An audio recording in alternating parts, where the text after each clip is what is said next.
눈에 보이는 날씨는 되게 화창한데 공기는 썩 그렇게 좋지는 않더라고요. 네, 눈에 보이는 게 다가 아니다라는 걸 제가 오늘 이제 교회를 걸어오면서 느꼈는데, 우리가 살아가면서 눈에 보이는 것들, 그다음에 눈에 보이지 않는 것들, 많은 것들이 우리 삶의 발걸음 또는 우리가 뭔가를 결정함에 있어서 많은 것들이 이렇게 영향을 끼치죠. 내가 그것을 생각하고 내가 그것을 결정하고 또한 그 길을 가고자 할 때에 많은 것들이 우리 삶 가운데 영향을 미칩니다. 여러분들은 스스로의 가치를 어떻게 여기고 계십니까? 뭐 돈으로 환산할 수는 없겠죠. 돈으로 환산할 수는 없지만 스스로를 되게, 나 자신을 스스로를 존중하는 삶을 사십니까?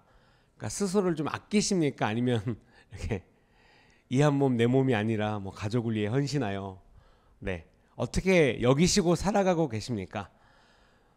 우리가 주님께 나아갈 때 한 가지 우리가 좀 같이 뭐라 그럴까, 이렇게 인지하고 나아가야 될 부분들이 무엇이냐면 소중하다라는 것이에요. 하나님께서 주신 생명, 내가 잘나서 소중한 것이 아니라 하나님께서 하나님의 형상대로 지은 나에게 그만큼의 가치가 있다라고 하는 것입니다. 우리의 삶은 하나님께서 예수님을 통해서 그 대가를 지불한 삶입니다. 그러니까 그만큼 가치가 있기 때문에 예수님께서 그 일을 행하신 거죠.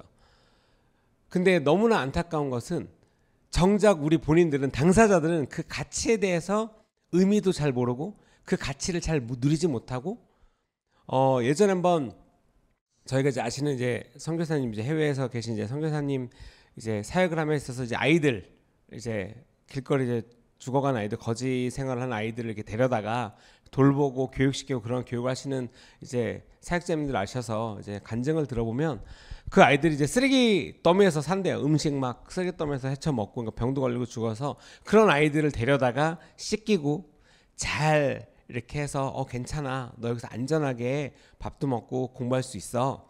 그리고 이제 그 아이들을 잘 케어를 하고 해주려고 이제 하면은, 그렇게 밤에 열의 한 절반 이상은 밤에 냉장고에서 음식 한두 가지를 가지고 그러니까 이불을 나눠줬겠죠. 그 이불을 가지고 도망간대요. 밤에 도망간대요. 너무나 그 아이들의 어떤 이유인지는 모르겠지만 너무나 그 아이들의 두려움이 있고, 그 다음에 어색하고, 그 자리에서 그렇게 축복과 은혜 받는 걸 어색해하고, 그다음에 그것이 안정적이지 않다라고 잘못 여겨서 그 아이들이 밤에 그 안전한 곳으로부터 어두운 곳으로 다시 도망간답니다. 그리고 이불 들고 음식 한두 개를 훔쳐서 거기 안에 있음에도 불구하고, 그리고 나중에 이제 얼마 후에 있다 보면 꼭 다시 그 쓰레기 더미에서 찾는다는 거예요. 이것이 되게 우리의 영적인 삶에도 이러지 않는가. 하나님께서 치유해 주시고 어떤 영적인 문제나 내 삶에 나의 발목을 잡고 있다라고 여기는 것, 내 생각을 짓누르고 있다라고 여기는 것에 있어서 예수 그리스도를 통하여서 이미 대가가 지불된 자임에도 불구하고 우리가 그렇게 살지 못한다라고 하는 것은 굉장히 여러분 슬픈 일인 것입니다. 예수님을 믿는다라고 하는 것은, 예수님을 믿는 것, 예수 그리스도가 나의 구원자이심을 믿는 것, 여러분 믿으십니까? 믿기 때문에 어떻게 살고 계십니까? 믿기 때문에 그 사랑을 누리면서 살고 계십니까? 그 하나님께서 주시는 그 은혜를, 와, 정말 진짜 이것이 내 것이다, 나 진짜 은혜를 입은 자야 라고 믿으며 기쁨으로 살고 계십니까? 예수님께서 나의 죄를 대신해서 그 값을 치르는 것, 치렀다고 하는 것, 그것을 믿는 것으로부터 시작되는 것이죠. 또 무엇입니까? 바로 내가 죄인이라는 것, 내가 그 은혜를 받기에 합당하지 않다라는 것을 인정하는 것으로부터 시작하는 것입니다. 여러분, 우리 삶 가운데 그런 적 혹시 있으십니까? 그러니까 우리가 이제 간증할 때 그러죠. 주님의 은혜입니다. 내가 받을 만한 자격이 안 되는데, 스스로 그렇게 생각해 보신 적이 있습니다. 오히려 종종 보면 믿지 않는 사람들이 오히려 이런 거는 좀 더 생각을 하는 것 같아요. 그러니까 약간 뭐 운이다, 뭐 이건 대단한 거다 같고, 참 내가, 왜냐면 제 주위의 친구들도 이제 하나님 아직 믿지 않는 친구들, 또는 믿었다가 멀리 갔던 친구들, 어떻게 하다가 이제 종종 연락을 하게 돼서 얘기를 나눠보면, 참 이게 내가 참 하나님은 잘 모르지만 계신 거는 같아. 왜 그러면, 아니 만약에, 그러니까 친구가 내가 나를 만약에 그렇게 보면은 하나 참 쓸데없는 놈인데, 참 내가 잘 살고 있는 걸 이렇게 보면은 종종 느낀다라는 거예요. 그러니까 자기가 자기를 봤을 때 되게 이런 표현하면서 그렇지만 친구의 표현을 빌리자면 참 쓰레기인데 되게 이렇게 잘 살고 있는 거 보면 진짜 은혜고 뭐 결혼한 것도 은혜고 은혜라는 표현을 쓰지 않아요. 그냥 뭔가가 나 진짜 있는 것 같아. 그래서 진짜 얼마 전에 제가 한 친구가 연락하게 됐는데 그 친구가 이제 함께 사역을 저희랑 갔었는데 그런 얘기를 하더라고요. 나 이제 좀 다시 하나님 좀 잘 믿어보려고. 왜? 그랬더니 아니 그냥 그래야 될 것만 같아. 진짜로 너무 생뚱맞게 그래서 진짜 왔어요. 진짜 하나님의 은혜가 있는 것. 그래서 이제 복음을 전하죠. 저희가 이제 많은 사역들을 나가서 레이지파가 많은 아이들에게 나가서 복음을 전할 때 그런 거예요. 너는 하나님의 놀라신 은혜를 입은 자로서 그리고 그 예수 그리스도를 믿음으로 말미암아 너 구원을 얻고 그 영원한 사랑을 얻은 자로서 살아갈 수 있어. 그래요? 저 믿어요. 여러분 근데 그 간극이 얼마나 크신 줄 아십니까? 생각보다 얼마나 크신 줄 아십니까? 저번 주에 저희가 포스터를 붙였어요. 그 아이들 사역에 있어서 우리 함께 하실 분들 함께 해주십사 해가지고 이제 같이 합시다라고 했는데 진짜 이걸 조사하면서도 너무나 깜짝 놀랐습니다.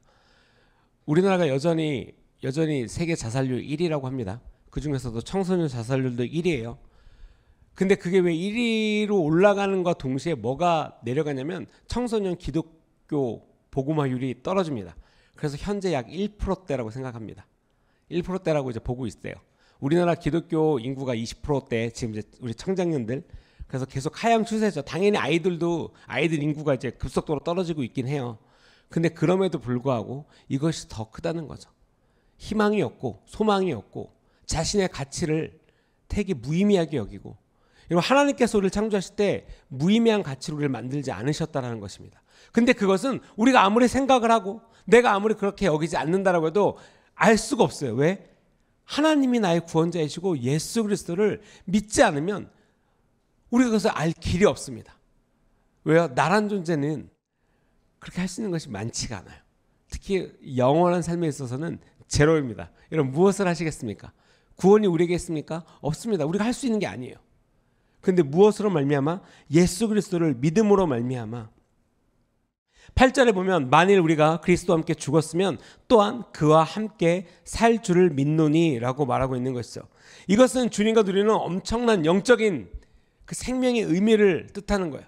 예수 그리스도와 함께 우리가 죽었으면 또한 그와 함께 살 줄을 너희가 믿어라 라고 말씀하고 있는 것이죠. 그냥 어떤 내 삶 가운데 어려운 것만 힘든 것만 구하는 것이 아니라 주님과 여러분 동행하는 삶, 주님과 진짜 동행하는 삶이 무엇인지를 알 수가 있다는 거예요. 여러분 예수 그리스도를 믿음으로 말미암아 내가 살아갈 때 그런 것들을 누릴 수 있다는 거예요. 알 수가 있다는 거예요. 그냥 막연한 그냥 뭐 신이란 존재가 있겠지가 아니라 예수 그리스도를 믿음으로 말미암아 그 놀라운 생명의 은혜가 내 삶 가운데 머물고 내가 그것을 믿음으로 그 말씀에 쓰므로 말미암아 내 삶이 바뀐다는 거예요. 보는 게 바뀌는 거예요. 생각이 바뀌고 바로 하나님의 관점으로 살아간다는 것입니다. 이것은 그냥 단순히 그냥 너 예수님 믿으면 어려울 거야. 성경에 써 있습니다. 이 세상이 너희를 핍박할 거야. 근데 그것은 너희를 미워서 그런 것이 아니라 너희가 나를 택했기 때문에 나를 쫓아오기 때문에 그럴 거야 라고 말씀하고 있다는 거예요. 하지만 중요한 것은 그 죽음이 끝이 아니다라는 것입니다. 우리가 믿음으로 이 땅을 살아갈 때 그냥 죽으면 끝이지가 아니라 우리는 그 영원한 생명 가운데 오늘의 이 순간의 찰나를 살고 있다는 것이죠. 근데 중요한 것은 하나님께서는 이 과정, 자유의지를 줘서 인간이 이 땅 가운데 살아가면서 이 죄성 있는 인간이 주님 앞에 이 자유의지를 들여서 회개하고 주님께 나올 때 하나님께서 그 음성에 그 기도에 귀를 기울이시고 죄를 사하여 주시고 이 땅을 고쳐주시고 구원하여 주신다는 것이죠. 어떻게 보면 되게 단순한 논리예요. 주님 저 죄인입니다. 죄송합니다. 용서하여 주시옵소서. 주님 내가 죽게 나갑니다. 그래 내게로 와. 회복을 얻어. 평안을 얻어. 여러분 근데 무엇으로 말미암아 하나님께 가는 것을 꺼리게 하십니까? 못 간다는 거 약간 핑계인 것 같아요. 꺼리게 하십니까? 그 세가족 교재에 이런 질문이 있어요. 무슨 질문이냐면 만약 하나님께서 오늘 오신다고 한다면 하나님께서 오시는 것, 다시 재림하신다고 하는 것이 여러분에게는 기쁜 일입니까? 여러분 그것을 원하십니까? 하나님께서 당장에 이제 오늘 오신다고 한다면 우리가 언제 올지 모르죠. 하지만 예수님의 재림이 나에게는 기쁜 일입니까? 언제 오실지 모르는 이. 근데 많은 분들의 어떤 그 뭐라 그럴까? 대답 중에 많은 대답이 이제 이런 거였어요. 아, 너무나 좋은 일인데 제가 아직 준비가 안 된 것 같아요. 좋은 일인데 제가 뭔가 잘못한 게 맞는 것 같아요. 조금만 더 이따 오셨으면 좋겠어요. 여러분들은 어떠십니까? 당장에 하나님께서 오시는 게 기쁜 일입니까? 아니면은 주님, 내가 지은 죄가 많아서 이것 좀 해결 좀 하고요. 여러분들의 삶에서 하나님이 보시기에 죄라고 여기는 것, 그리고 올바로 산다는 것, 진리 가운데 산다는 것, 내 삶이 완벽하게 하시고 하나님을 만나실 수 있으십니까? 이것은 아이러니하게도 하나님께서 주시는 은혜를 거부하는 거예요. 왜요? 내가 할 거예요. 내가 완벽해진 다음에 만날 거예요. 내가 이 정도로 준비가 된 다음에 그 다음에 하나님을 만날 거예요. 준비돼서 제가 가겠습니다 라고 말한다는 거예요. 여러분, 어느 순간에 여러분들이 완벽하게 될 것이라고 생각하십니까? 어느 순간에 여러분들이 주님 앞에 주님, 저 이제 됐습니다 라고 말하실 순간이 언제일 거라고 생각하십니까? 좀 더 강력하게 말씀드리면 그런 날이 있을 거라고 생각하십니까? 나는 완벽해서 하나님 이제 독대하시죠. 하나님 이거 저거 내가 그거 나한테 물어볼 줄 알았어. 저 이거 완벽해. 오케이. 이거 해결. 내 삶의 모든 문제 하나님께서 앞에서 나에게 물어보실 때 저는 완벽합니다. 너무 완벽한 거 너무 좀 그런가요? 그러면 적어도 저는 한 70%는 준비된 것 같습니다. 만나서 하나님께서 10개를 질문한다면 나는 7개 정도는 이거 딱딱딱 70%, 50%, 30%,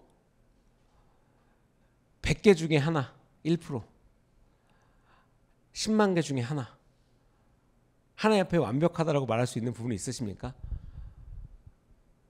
그럼에도 불구하고 이것에 있어서 그렇게 자신의 대답이 안 나옴에도 불구하고 왜 하나님 앞에 겸손함으로 그리고 순복함으로 회개함으로 나가는 것이 왜 꺼리껴지십니까? 그러니까 어떤 가수의 노래 중에 이런 게 있어요. 내 안엔 내가 너무나 많아. 그렇죠? 어떤 생각이 너무나 많죠. 당연히 인간이 생각하는 사람인데, 생각하는 존재인데 생각을 해야죠. 근데 그 존재의 그 생각의 동기, 생각의 어떤 기준, 가치가 어디 있냐가 중요한 것이죠. 그것이 나에게 있으면 교만이고요. 하나님한테 순복하면 교만이나 겸손함을 떠나서 주님 도와주세요. 오직 주님밖에 없습니다. 하나님과 동행하는 삶은 여러분 되게 불편하다고 여기십니까? 그것이 족사라고 생각하십니까?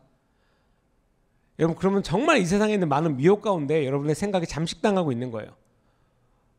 내가 모르는 것을 항상 가르쳐 주시고 내가 불안해하는 것에 있어서 하나님께서 인도하여 주시고 신뢰하여 주시고, 예전에 한 성도님이 그런 권위에 대해서 이렇게 이해에 대해서 한번 나눠주실 때 자기는 이전에 경험해 볼 수 없는 이 관계를 경험해서 너무 행복하대요. 왜냐하면 내가 권위에 순복되어져 있다고 하는 것은 내가 걱정하지 않아도 되는 것들을 진짜로 안 해도 된다는 거죠. 반대로 얘기하면 내가 걱정하지 않아도 되는 너무나 많은 영역들을 기우라 그러죠. 너무나 걱정하고 살았던 거예요. 근심하고 살았던 거예요. 어쩌지 안절부절하고 살았던 거예요. 근데 내가 어떤 권위 안에 하나님의 말씀을 진짜로 바라보고 그 삶 가운데, 그 말씀 가운데 순복하는 삶을 살아보니 걱정할 게 없는 거예요. 내가 어느 팀에 속해서 내 권위가 어떤 걸 시켜서 함께 할 때 걱정할 게 없는 거예요. 그리고 올바른 그런 관계 가운데 있으니까 이게 좀 더 좋은 아이디어인 것 같습니다. 올바로 이렇게 아이디어를 했을 때 그거 좋다. 너무나 즐거운 거예요. 싸울 대상이 아니라 내가 순종하고 함께 일을 헤쳐나가는 팀으로서 나아갈 수 있다는 것이죠. 하나님과 함께 팀. 얼마 전에 작년이었나요? 우리 아이들 캠프 때 지저스 팀, 그래서 우리가 예수님과 한 팀입니다. 막 이런 캠프를 했던 걸로 기억이 나는데, 여러분, 무엇이 어떠한 말씀이 여러분들의 가치를 가치 없게 만들고 있습니까? 하나님께서는 가치 있고 내게로 와서 회복을 얻어라, 나에게 와서 평안을 얻어라라고 말하고 있는데, 도대체 무슨 생각과 무슨 이슈들이 여러분들로 하여금 나는 가치가 없어, 하나님 전 아직 안 돼요, 못 가요, 싫어요, 이렇게 말은 안 하시겠죠. 근데 열매를 보아 나무를 안다라고 했습니다. 우리 삶의 행동을 보고 우리 삶에 내가 무슨 말을 하는지를 보면 여러분 그래서 알 수가 있다라는 거예요. 내가 과연 하나님 편인지 하나님을 쫓아서 살아가고 있다라고 하는 것인지. 여러분 가치를 부여할 때 기준이란 게 있습니다. 가치를 이렇게 뭔가 이렇게 가치를 부여할 때 뭐 여러분들이 뭔가를 사실 때 그만큼의 가치를 둬요. 여러분들 이제 뭐 평소 때 뭐 장을 보시거나 어떤 물건을 사실 때 솔직히 뭐 한 5만 원 이상짜리 사면 되게 막 이렇게 고민을 해요. 이걸 살까 말까. 음식이 됐던 뭐가 됐던 되게 살까 말까 고민을 합니다. 근데 여러분 되게 뭐라 그럴까, 이 재밌는 어떤 이 세상의 어떤 마케팅과 이런 삶을 살아가는 우리들에 있어서 되게 우리가 얼마만큼 이렇게 현혹, 얼마만큼의 어떤 내 가치가 이렇게 움직이는 걸 보면 여러분 100만 원이 넘는 핸드폰을 살 때는 그만큼 고민하지 않습니다. 100만 원이 넘는 핸드폰을 살 때는 무엇을 살지 고르는 거지 살지 말지 고민하지 않아요. 내가 마트 가서 5만 원짜리 음식 살 때는 그렇게 고민하고 이게 이 정도가 안 돼. 저희 가면은 500원 더 쓴 야채가 뭐 이런 거 고민하는데 100만 원이 넘는 핸드폰을 살 때는 무엇을 살지지 안 산다라고 고민하지 않아요. 뭐 옛날에 3G, 2G 뭐 이렇게 옛날 걸 뭐 그런 거 생각도 안 해요. 당연해요. 뭐 당연하게 삽니다. 당연하게. 왜요? 그것은 알게 모르게 내 삶에 필요한 것이고 그만큼의 가치를 생각하지 않다고 해도 가치를 부여하는 거예요. 왜? 이게 좋은 거니까. 그래서 너무나 아무렇지 않게 그것을 사죠. 쉽게 삽니다. 그러면서 스스로 만족할 때가 있어요. 뭐 이렇게 할인해주고 이러면 이제 뭐 싸게 샀다. 여러분 이 세상에 공짜는 없습니다. 네, 확실한 거, 이 세상에 공짜는 없다라는 거. 그런 가치를 여러분들 거기에다 두고 그것을 사요. 그렇죠? 내 생각과 내 어떤 총 아이디어 이렇게 정보력을 동원해서 그러고 이제 스스로 위에 넣겠죠. 나 잘 샀어.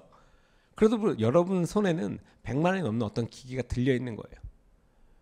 내가 거기에 그만큼의 가치를 둔다라는 겁니다. 그리고 거기에 맞게 매달 지불을 하고 어떤 일정한 돈을 지불을 하고 어떤 내가 이제 누리는 것들이 있겠죠. 내가 누리는 것들, 그런 것들을 두고 산다는 거예요. 근데 우리가 우리 삶을 살아가다 보면 하나님의 것이 아닌 것, 하나님과 친밀해지는 것이 아닌 것, 하나님을 사랑해서 하는 행동이 아닌 것에 내가 가치를 부여하고 그 시간을 보낸다는 거예요. 또는 그 일들을 행한다는 것입니다. 하나님과 멀어지는 것에 있어서 내가 선택을 해요.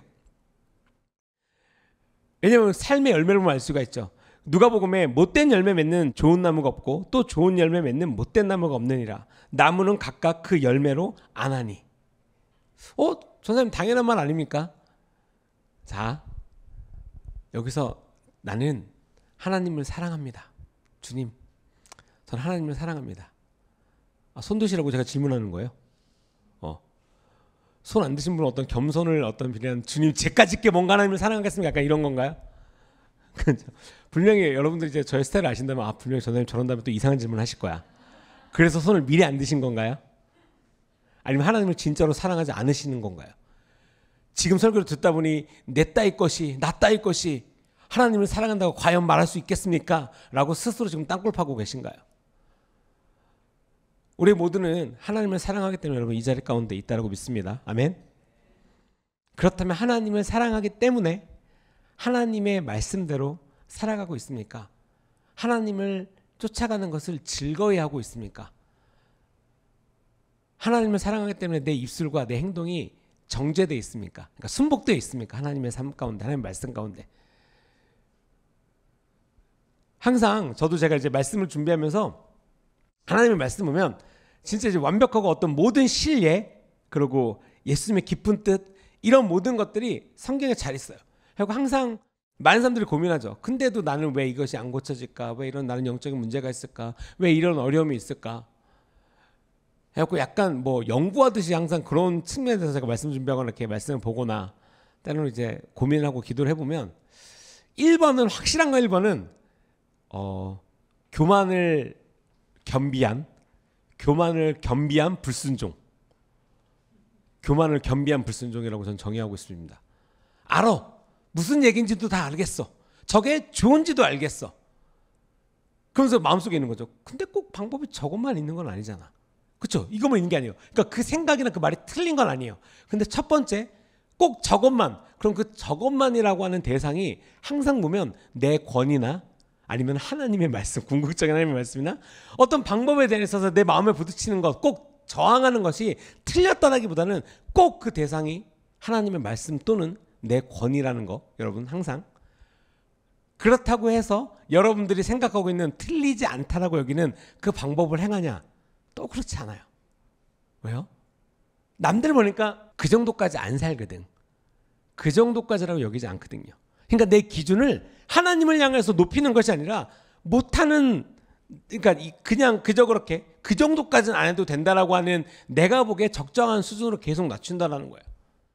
하나님을 향해서 열정적으로 말씀대로 살고 못된 열매 맺는 좋은 나무가 없다라고 했으니까 주님, 내가 하나님의 열매를 맺고 싶습니다. 하나님의 마음을 가진 자로서 살아가고 싶습니다. 바로 공격 올 수 있어요. 11절에 이와 같이 너희도 너희 자신을 죄에 대하여 죽은 자요 그리스도 안에서 하나님께 대하여는 살아있는 자로 여길지어다. 그리스도께서는 죄가 없으면 죄의 권세에 굴복하지 않으셨어요. 그럴 이유도 없으시고 그럴 존재가 아니십니다. 하지만 성육신을 통해 자신을 인간과 전적으로 동일시하셨다는 것이죠. 따라서 죄의 권세가 그분에게 영향을 미쳤다는 것입니다. 인간이기 때문에. 그렇기 때문에 그분은 죄에 대해서 죽으셔야 했고 이는 굉장히 중요한 이 역사 가운데 흐름이었다는 거예요.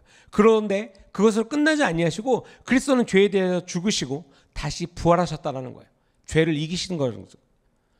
그리고 그 예수 그리스도를 믿는 모든 자들 이와 같이 죄에 대하여서는 죽은 자요 다시 하나님으로 말미암아 우리가 그리스도와 함께 다시 삶을 얻었다라고 말씀하고 있는 거예요.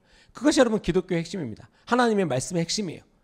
죄가 없는 게 아니라 죄가 이 땅 가운데 들어왔기 때문에 우리는 사망할 수밖에 없고 죄 있는 자로서 살아갈 수밖에 없는데 그렇기 때문에 죄의 열매들을 맺는 말을 하고 생각을 하고 행동을 하고 범죄라는 것을 저지르고 살아가는데 그렇게만 살아가지 않을 수 있다는 거예요. 어떻게? 내 의지가 아니라 예수 그리스도를 믿음으로 말미암아 하나님을 믿고 하나님의 말씀을 봤더니 이런 생명의 말씀이 있네. 나 이렇게 살면 안 되겠다. 와, 이러한 진리의 말씀이 있구나. 나 이제 생각을 바꿔야 되겠다. 하나님께서 가르쳐 주시는 거예요. 학습이란 것이 이루어지죠. 아이들도 마찬가지인 것입니다. 이렇게 아이들이 보면 이렇게 선생님이나 부모님이 말하면 간을 봐요. 다리를 한 짝을 딱 올리고 눈을 마주치고 있어요. 딱 마주치고 있어요. 그러면 이제 사인을 보내겠죠. 그러면 딱 내려요. 그러다가 또 계속 보고 있어요. 몰래 올라가는 것도 아니야. 계속 보고 있다가 다시 하나 탁 올려요. 그럼 근데 아이도 학습한 거예요. 저 선생님이, 저 부모님이 계속 그러지 더 이상 나에게 오진 않는구나. 그리고 이 발을 내리지 않아요. 우리가 똑같은 거죠. 내가 죄를 한 번 지었는데 당장에 뭐가 안 오네? 죄 속에 계속 발을 한쪽으로 짚고 있는 거예요. 오지 않네? 그러다가 아이가 이제 위험하게 거기 두 발로 올라갑니다. 그러면 부모님이 어떻게 해요? 이게 딱 움직여요. 그럼 이 아이는 어떻게 하죠? 잽싸게 내려가요. 온다를 느낀 거죠. 두 발로 올라가면서. 그러면서 이제 얘기를 해요. 위험해. 올라가지 마. 근데 아이는 그런 게 이제 재밌다라고 느껴요. 이제는 한 발, 아까는 계속해서 한 발 몰리다가 이제는 두 발을 올라간 상태로 계속 눈을 보고 있어요. 그러다가 이제 결말은 맞죠. 결말은 맞아요. 빵! 맞아요. 그러면서 아이는 울겠죠. 그래서 막 되게 억울해하고 울어요. 이것이 그나마 해피엔딩. 올라가다 넘어져서 어디 깨지거나 다치거나 찢기면 이제 해피엔딩이 아닌 거죠. 그러면서 뭐예요? 거기에 올라간 대가를 얻은 거죠.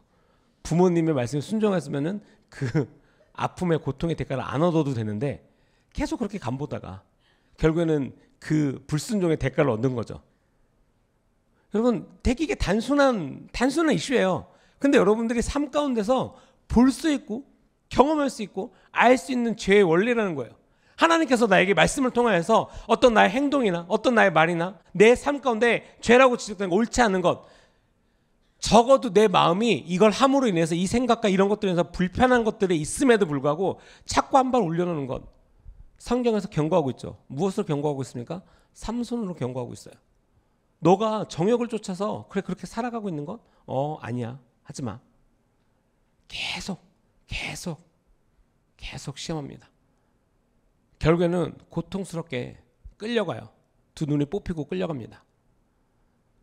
하나님의 목적이 있는, 하나님의 계획이 있는 나시린이었지만 결국에는 자신의 정욕대로 살아갈 때 결과가 이랬다는 거예요. 당연히 마지막에는 회개하고 돌아왔을 때 이전보다 더 많은 적군들을 죽일 수는 있었지만 그 중간의 여정은 무엇입니까? 하나님의 말씀에 불순종하고 그 아이와 같이 계속해서 올린 거죠.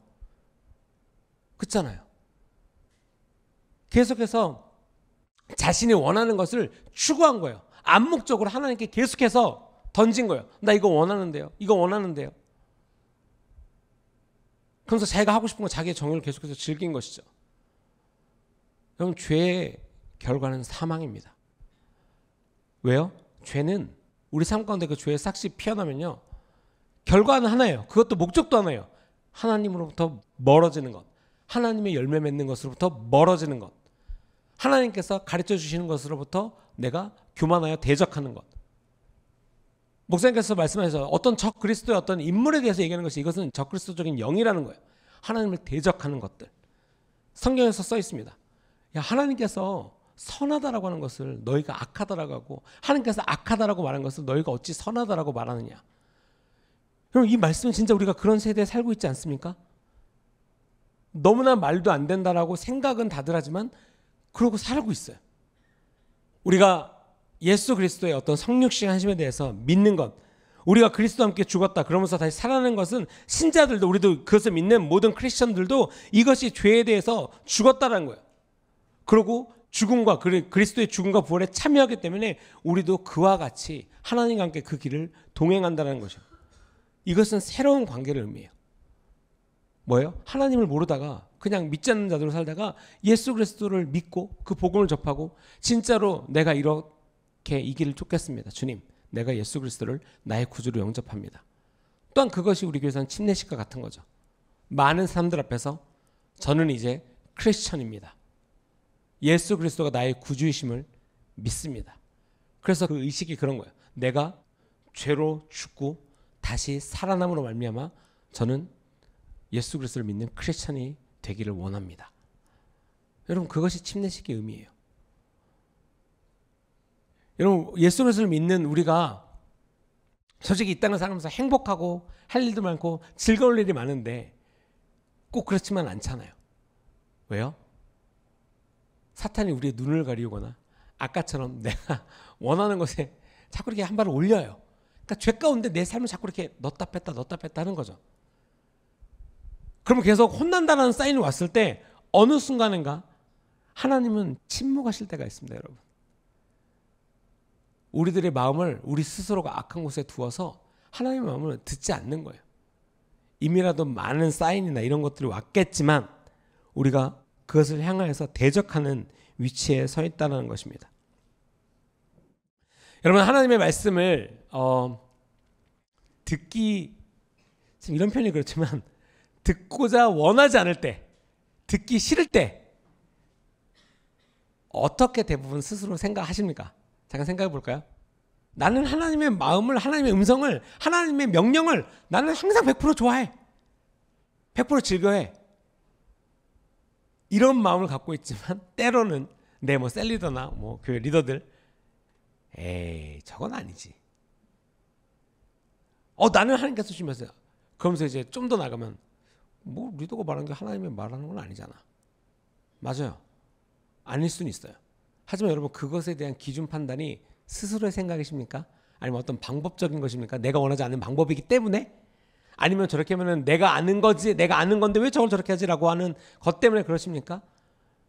여러분, 모든 하나님의 사역, 하나님의 길은 하나님의 말씀, 하나님의 방법대로 이루어져야 된다는 거예요. 그러니까 그 기준이 하나님의 말씀에 있으셔야 돼요. 내가 그것을 판단하는 게 아니라, 여러분, 우리의 모든 권위는 하나님께로부터 옵니다. 내가 어떤 의견을 내고 어떤 말을 하고 싶으셔라도 먼저 권위에 순복을 하셔야 돼요. 그리고 여러분들이 그 위치에 가 있을 때, 왜요? 세가족 교제가 너무 재밌는 것들이 많은데, 리더라고 하는 것은, 저희도 마찬가지죠. 리더라고 하는 것은 여전히 하나님께 가장 먼저 순종하는 자라는 거예요. 그러니까 조금 쉽게 표현하면 이런 거죠. 어떤 명령이 왔을 때 리더일수록 높은 권위일수록 순종하는 시간이 짧은 거예요. 이거 해. 네. 네. 근데 이제 리더가 아니고 이제 점점 가서 일반 예를 들면 병사세. 이것 좀 해. 뭐요? 뭐? 그것 좀 해. 지금요? 아니 지금? 지금 해. 지금 다 가서 하고 있잖아. 저까지는 필요 없을 것 같은데. 리더는 이럴 수가 있어요. 저도 제가 이제 여러 팀에서 리더를 하고 있으니까 사역적으로 그것이 부족해서가 아니라 함께 하세요예요. 함께 하세요라는 어떤 큰 그림을 갖고 이렇게 할 수가 있어요. 근데 그것을 스스로 판단해요. 꼭 저는 아니어도 될 것 같은데요. 저는 이거 할게요. 아니요, 그거 지금 안 해도 돼요. 그러다가 이제 시비가 붙는 거죠. 지금 이거 해야 될 것 같은데요. 리더가 말해주는 거예요. 그거 지금 안 하셔도 될 것 같아요. 지금 그게 중요한 것이 아닙니다. 어차피 이거 이렇게 하고 이렇게 하고 이렇게 하고 이러면 결국은 이거 할 거잖아요. 네, 할 거예요. 그럼 제가 지금 이거 할게요. 아니요, 지금 안 할 거예요.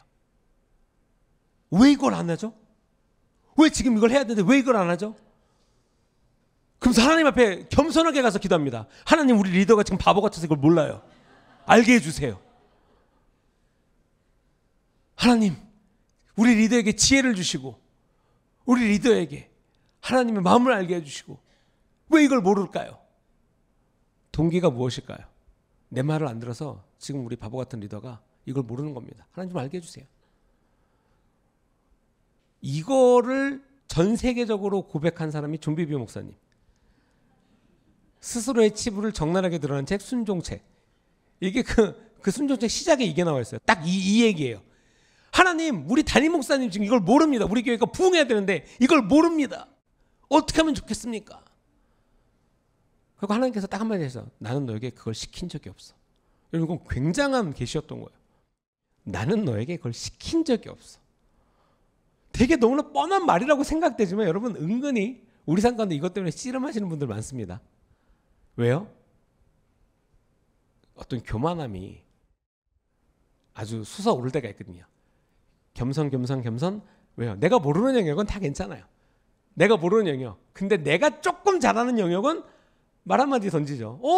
근데 그게 진짜 좋은 방향일 수 있어요. 그래서 리더가 그걸 채택할 수 있죠. 좋네요. 그렇게 합시다. 그런 경우가 많죠.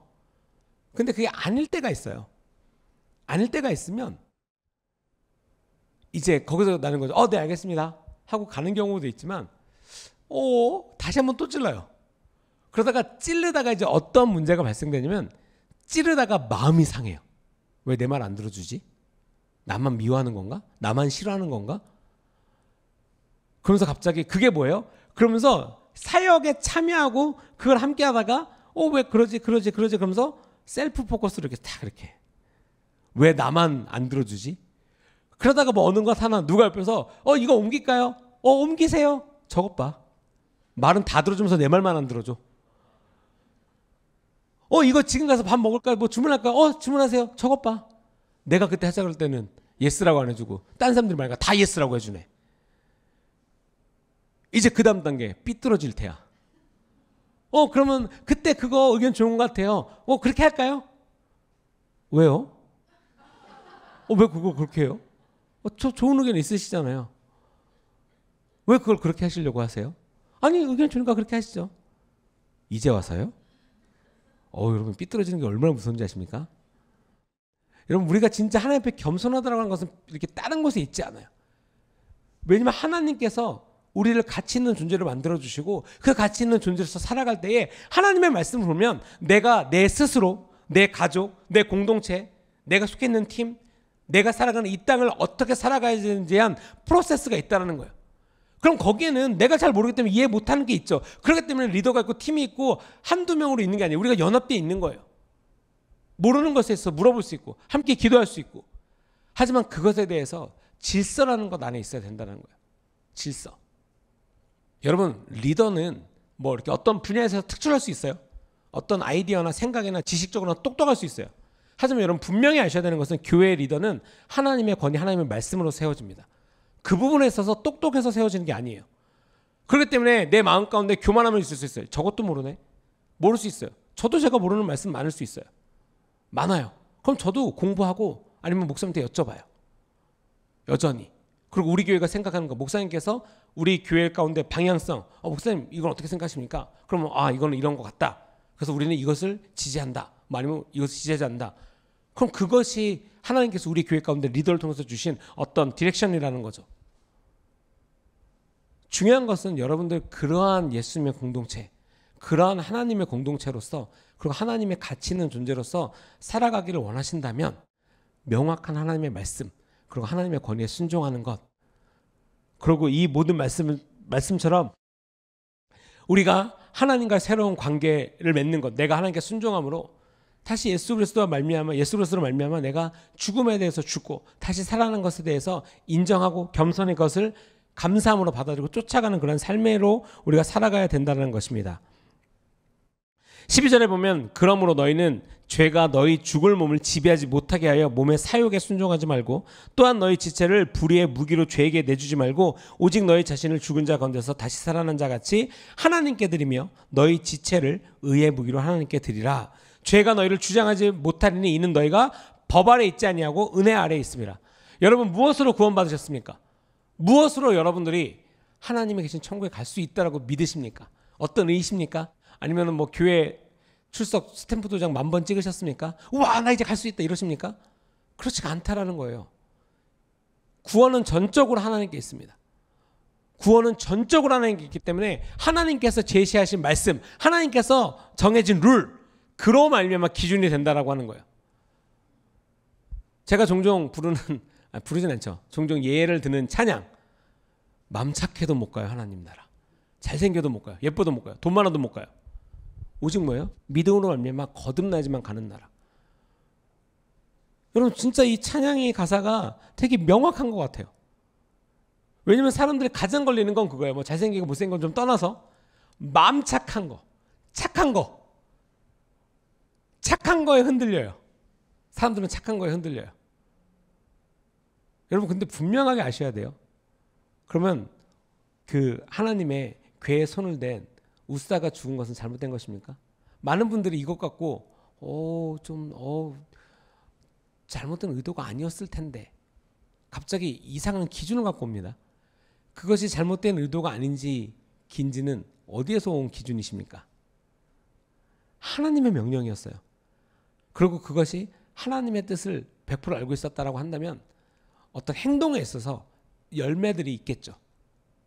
우리들이 다 이해하지 못할 일들이 있을 수 있어요. 다 이해하지 못하죠. 우리의 짧은 생각으로 무엇을 이해하겠습니까? 어떤 방식이나 이런 것들에 있어서도 마찬가지고. 근데 그럴 때 여러분들의 마음을 어디에 두시겠습니까?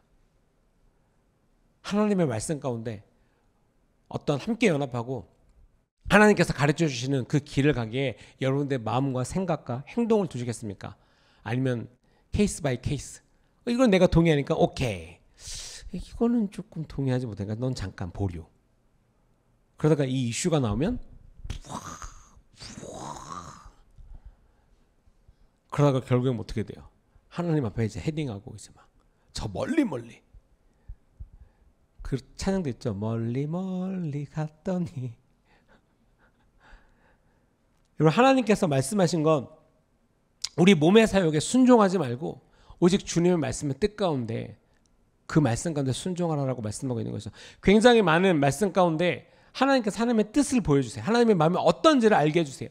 많은 믿음의 선진들을 통하여서 또는 하나님의 말씀을 통하여서 직접적인 계시를 통하여서 예수님의 가르침을 통하여서 하나님의 뜻이 무엇이고 어느 것이 옳은 것이고 어느 것이 진리이고 우리가 무엇을 쫓아가야 되는지는 하나님께서 많은 시간 가운데 말씀해 주시고 계십니다. 놀라운 것은 우리가 하나님의 형상대로 지음을 받았다라고 하는 것은 그 하나님의 말씀을 안 지키는 자유지를 갖고 있다는 거죠.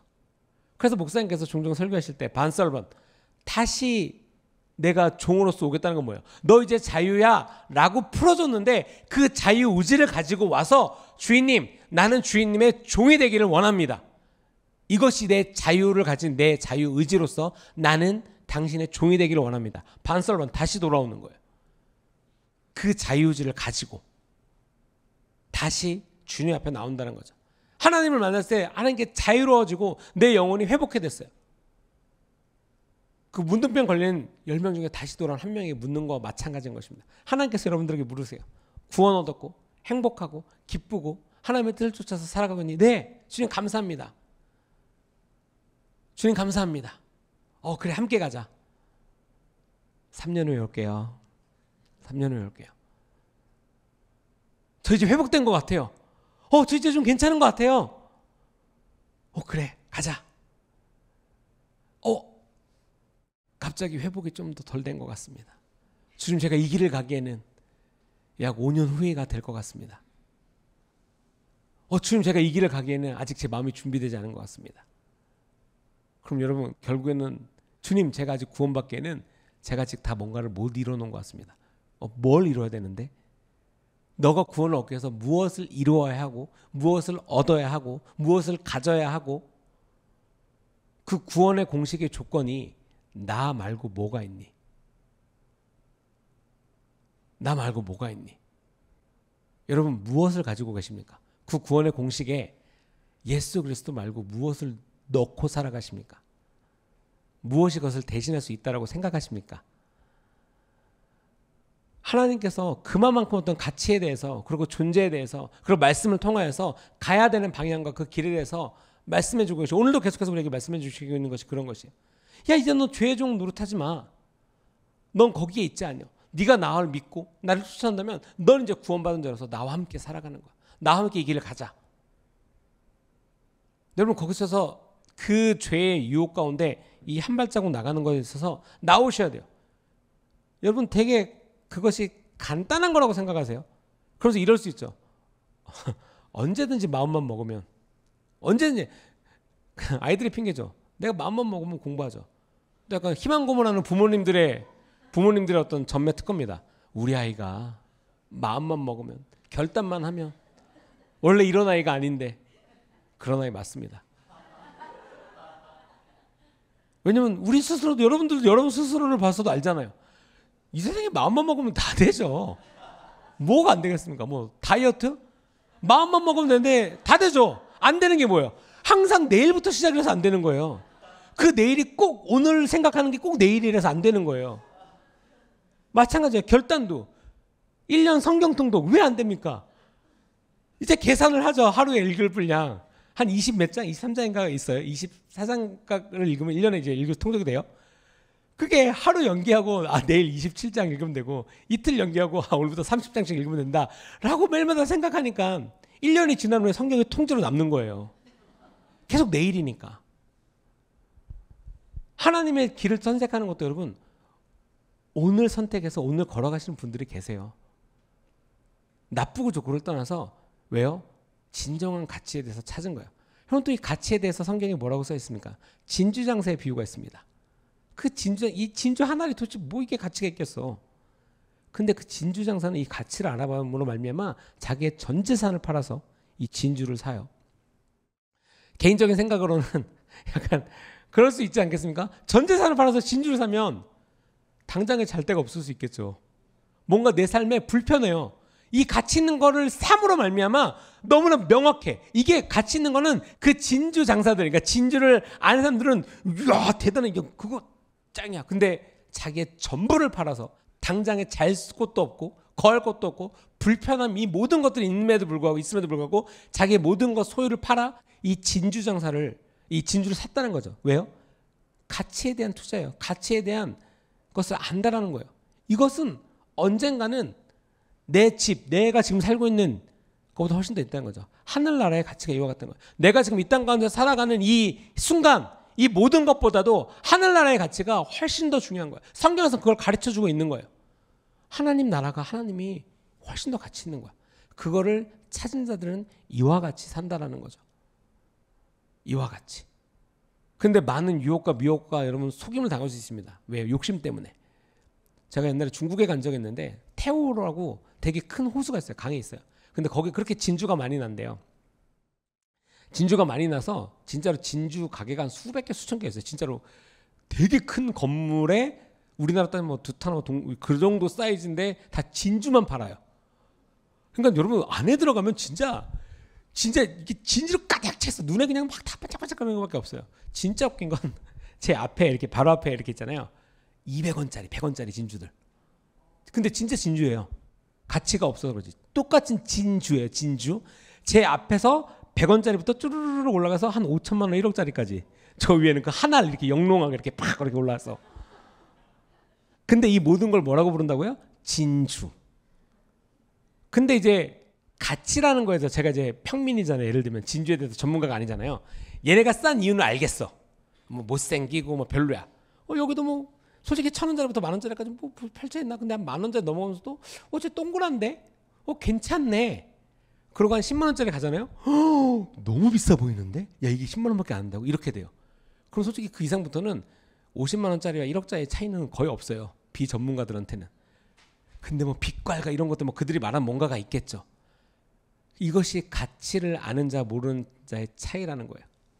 그렇죠? 가치를 두는 건 안 두는 것. 예를 들어 볼까요? 만약에 재산이 있어요. 근데 여러분들 남편분이 만약에 3억짜리 차를 산다고 해요.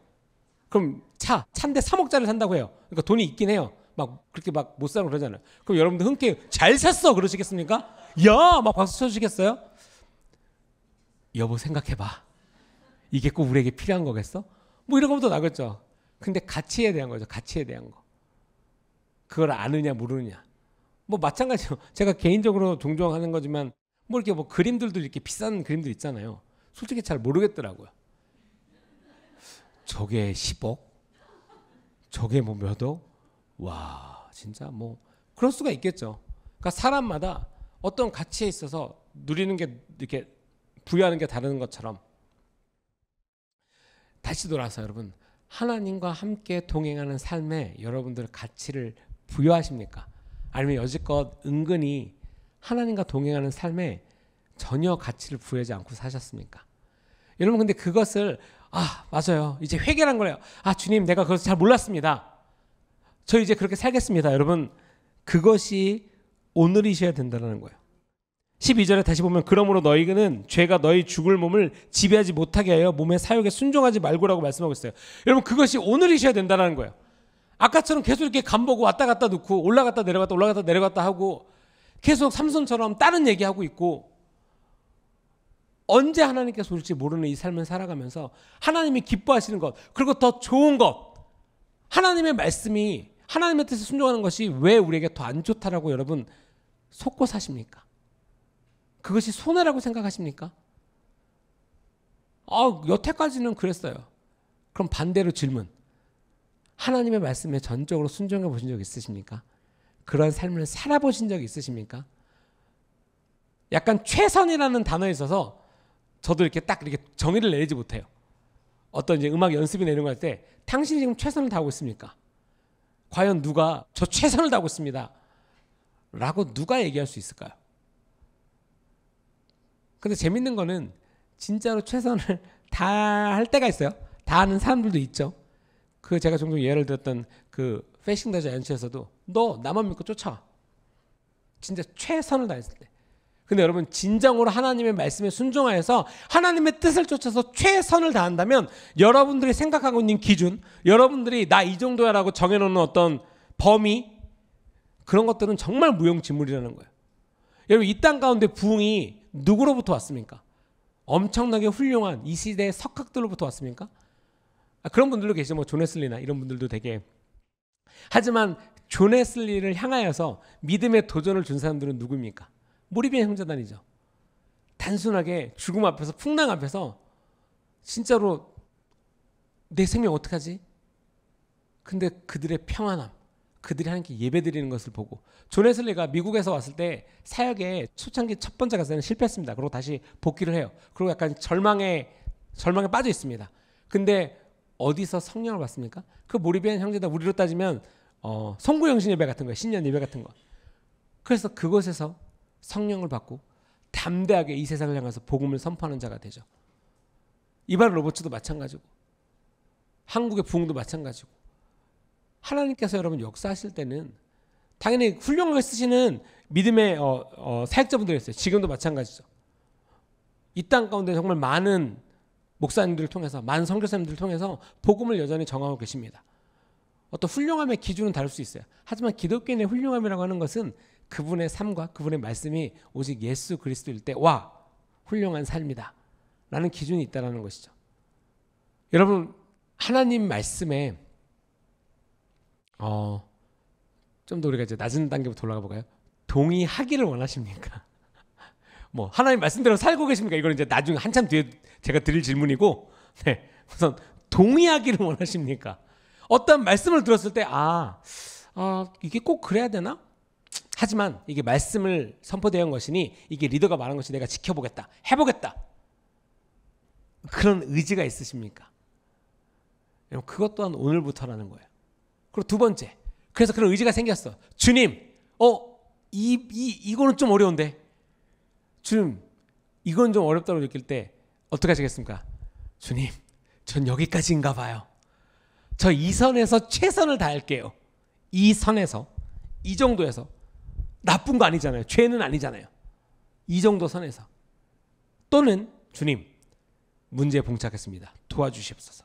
주님, 나 하나님의 마음을 갖고 이것을 도약하기를 원합니다. 크로싱 오버가 여러분 우리들의 능력에 있다고 생각하십니까? 절대 그렇지 않다라는 거예요. 주님, 그런 식으로 계속 하나님의 뜻을 갔을 때 많은 믿음의 선지들과 하나님께서 역사하시는 것, 하나님께서 이루라고 하는 것을 이루는 삶을 살았다라는 거예요. 여러분, 그것이 하나님께서 이 땅을 살아가는 모든 기독교인들에게 바라는 것, 나를 믿음으로 말미암아 내게 순종하고 담대하게 이 땅 가운데서 복음을 전하고 용기 있는 자고 용사로서 살아가는 것. 왜요?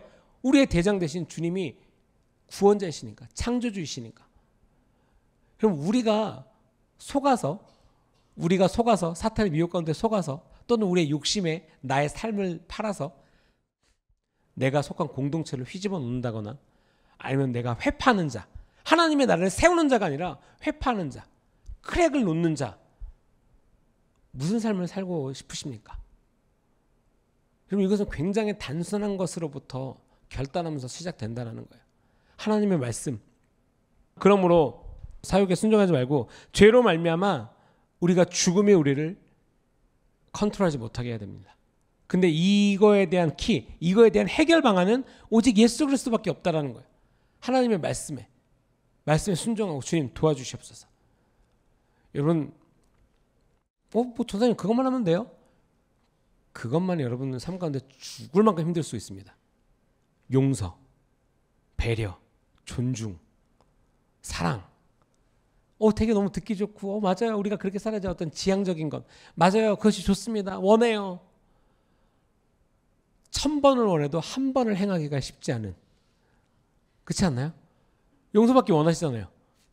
뭔가 하나님 앞에. 하지만 여러분들이 용서하는 것, 또는 하나님의 뜻을 구해서 내가 그대로 살아가는 것, 은근히 생각하고 있지 않을 수가 있습니다. 여러분, 가치 있는 존재로서 살아가시면서 어디에 여러분들의 삶을 뿌려박으시겠습니까? 반석에 집을 지으라고 말씀하고 있죠. 하나님의 말씀 가운데 여러분들 서 계셔야 됩니다. 하나님의 뜻을 쫓아서 살아가는 것을 진짜 기쁘게 여기셔야 돼요. 왜냐하면 그것이 여러분 쉽다, 즐겁다, 항상 안 이룰 수는 있어요. 하지만 그거에 대한 열매, 그렇죠? 농부가 그 힘든 시절을 겪는 것은 앞으로 올 과실을 얻을 것을 기대하는 마음이 있기 때문에 그 힘든 것을 견딘다라는 거예요. 그 힘든, 너무나 그 원리가 있죠. 어머니가 그 자식을 잉태하는 그 고통을 버티는 이유는 그 생명을 바라봄, 그 생명을 얻는 것에 대한 기쁨이 있기 때문인 것이에요. 하나님 나라의 씨앗이 우리 삶 가운데 심겨졌을 때 여러분 그것을 어떻게 키우시겠습니까? 그냥 너무 힘드니까 죽게 내버려 두시겠습니까? 아니면 영원한 구원의 그 선물과 하나님의 그 놀라신 은혜를 바라봄으로 말미암아 내가 이 생명의 열매를 키우기에 힘쓰시겠습니까? 그럼 그것이 삶 가운데 나타난다니까요. 내 공동체 가운데, 내 관계 가운데. 여러분 기독교인이잖아요. 여러분들이 기독교인인 걸 어떻게 하십니까? 진짜로 약간 목사님께서 이번 주 라이프라인으로 말씀하시면 그런 게 있어요. 여러분들이 딱 봤을 때 저 사람 약간 기독교인인 것 같은데? 라고 느껴질 때가 있어요. 아닌가요? 저 사람이 기독교인인지. 그렇다면 우리가 좀 더 열심히 살아야 되겠습니다, 여러분. 기독교인으로서. 다만 우리가 이제 그렇게 모습을 보이기 위해서 사는 건 아니죠. 그러니까 그러한 베네핏 때문에 사는 것이 아니라 하나님을 사랑하는 사람으로서 살아갔을 때 그렇게 보인다라는 거예요. 그런 삶을 살아갈 수 있다는 거예요. 여러분, 그것이 여러분 오늘이셔야 됩니다. 오늘이 시작이셔야 돼요. 뭔가 준비하고 주님, 전 아직 여러분, 하나님을 만나는 그 순간에도 아직이라고 말하실 겁니까? 하나님을 만나는 순간에 아직이라고 말하는 것보다 하나님 오늘 도와주세요가 훨씬 더 하나님께 가까이 가는 방법입니다. 아멘. 오늘 결단하시고 오늘 우리가 가치 있는 자로서 하나님의 마음으로서 살아가는 것을 결단하시기 바랍니다. 함께 기도하시겠습니다.